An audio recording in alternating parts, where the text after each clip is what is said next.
Hi Roxy, this video is primarily for you, but I decided to post it to see maybe others will find it useful as well.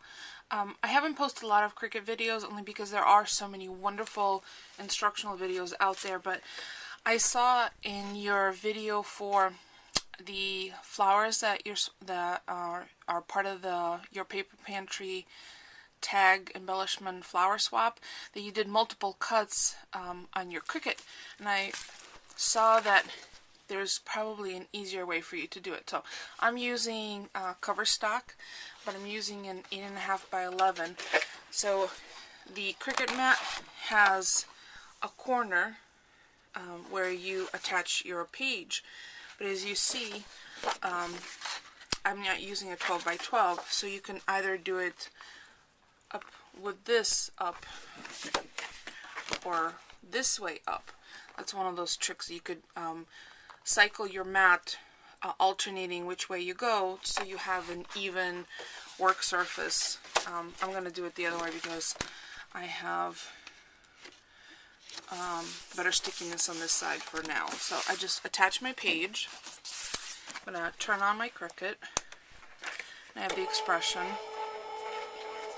And I'm going to show you a quick way to do multi-cut on a intricate design. So I have in my Cricut the Straight from the Nest, and I'm going to load my page, load paper, and this is a force of habit. I always kind of run my hand over this. I have Paper Saver on because I want to utilize as much of the page as possible. I'm going to turn on multi-cut, and I have it set to 2, and you can verify in your screen,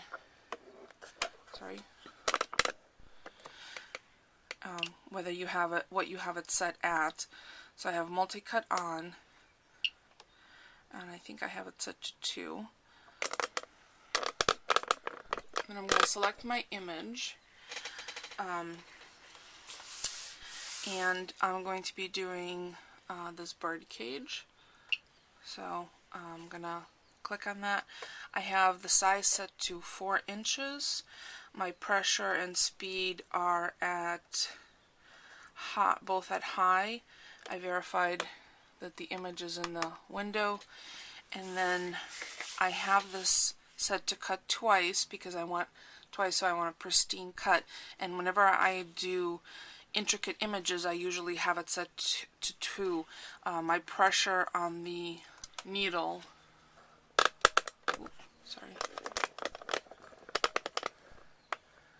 my pressure on this is 6.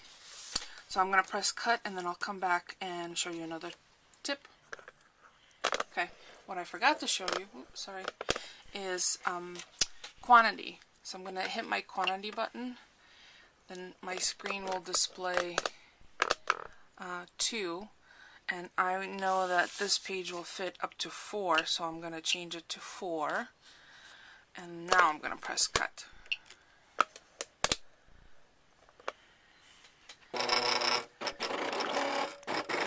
Here's another quick tip. I cut out the bird cages, and the negatives, I actually keep some of the negatives, like the swirl. I'm not going to throw that out. The Cricut went through the effort of cutting it, and I could totally use on something else. But so here's the bird cage. I haven't popped out the rest of the little bits and bobs, doodads. But I'm keeping the 2-part bird negative and these swirls. So you don't always have to discard stuff. And if there are uniform space cuts from these negatives, I would keep them as well. Sometimes I make flowers with them, sometimes I use them as brackets. There's any number of things you can use them for. Actually, I might keep some of these as brackets, or as, parentheses. So that's another little quick tip. And next I'm going to show you how to do autofill. Okay, I have the same size 8.5 by 11 page attached to my mat in the lower left hand corner. So as you see, there's still space left up here. I'm going to use the autofill, so I'm going to turn off my quantity button. I'm going to turn off my multi-cut for now. I'm going to leave my paper saver and I'm going to load page right here. Oh, it misaligned, so I don't like the way it's lined up, so I'm just going to unload it and load it again. Okay, so what I'm going to do now is I'm going to go and move my blade housing to the corner top of the page. And this is helpful when you're using less than a 12 by 12 page. Hold on, let me line it up to make sure that I utilize all of it. Okay, so I've moved my blade housing to the corner of where the page starts, and from here it does go all the way to the bottom of the mat. Just wanted to show you. So what I'm going to do now is I'm going to set paper size, and this is the button, set paper size. So the screen, and sorry about the horrible glare, showed you that the paper size is now 8.5 by 11.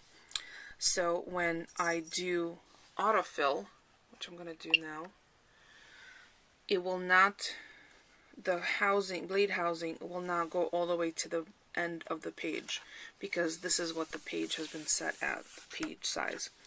So I have still my 4-inch birdcage selected.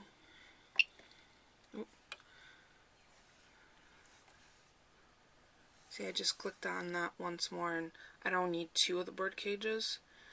I'm going to need just one, so what I'm going to do is clear display, and it goes back to regular keypad.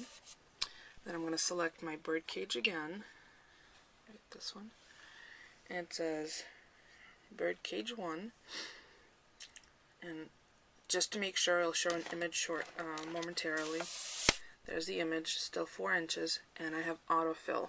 So if I click OK, it'll calculate for me how many times it'll cut it, and shows me that it'll cut it 3 times at 4 inches.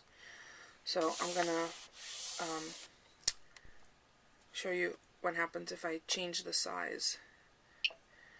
If I go down to 3 inches and then click OK, because I still have autofill on, it's going to show me how many times. So this will cut it 8 times on the 8.5 by 11 page. So those are the couple of little tricks. If you have any specific questions, by all means, let me know, and I'll see if I could do a little tutorial for you. Thanks for watching.